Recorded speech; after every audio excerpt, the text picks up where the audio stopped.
Hello everyone, আসসালামু আলাইকুম। আজকে আমি আপনাদের সঙ্গে শেয়ার করব তেঁতুলের গোল্লা মাসালা আচারের রেসিপি। তো চলুন শুরু করা যাক। প্রথমে আমি কিছু তেঁতুল নিয়েছি। তেঁতুলগুলো 10 মিনিটের মতো গরম পানিতে ভিজিয়ে রাখবো। আর নিয়েছি আমি একটা মশলার উপকরণগুলো সাইডে আমি লিখে দিয়েছি। 10 মিনিট পর তেঁতুলের সমস্ত আঁশ তুলে ফেলে দিব। এখন আমি একটি কড়াইতে তেঁতুলগুলো দিয়ে কিছুক্ষণ রান্না করে নিব, যতক্ষণ না পর্যন্ত তেঁতুলের পানিটা শুকিয়ে যায়। পানিটা শুকিয়ে যাওয়ার পর এতে আমি দিয়ে দিব গুড়।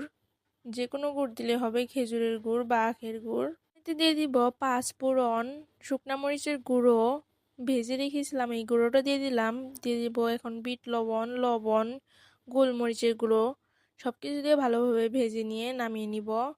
এখন আমি একটা মশলা তৈরি করছি, এটা সাইডে আমি লিখেই দিয়েছি।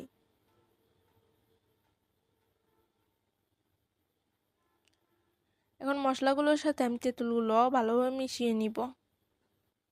তো আজকে আমার রেসিপিটি এই পর্যন্তই। আপনারা সবাই ভালো থাকবেন এবং আমার চ্যানেলটি সাবস্ক্রাইব করে দিবেন। আর আমার ভিডিওগুলো কেমন লাগে অবশ্যই কমেন্ট বক্সে জানাবেন। আল্লাহ হাফেজ।